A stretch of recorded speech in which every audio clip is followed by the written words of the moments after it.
ఆంధ్రప్రదేశ్లో మరోసారి వర్షాలు కురిసే అవకాశం ఉందని వాతావరణ శాఖ వెల్లడించింది.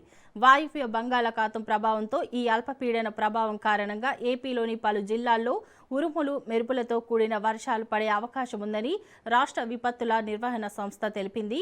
ముఖ్యంగా పార్వతీపురం, మన్యం, అల్లూరి సీతారామరాజు, పోలవరం జిల్లాలతో పాటు కోనసీమ, నెల్లూరు, తిరుపతి జిల్లాల్లో వర్షాలు కురిసే ఛాన్స్ ఉందని అంచనా వేశారు.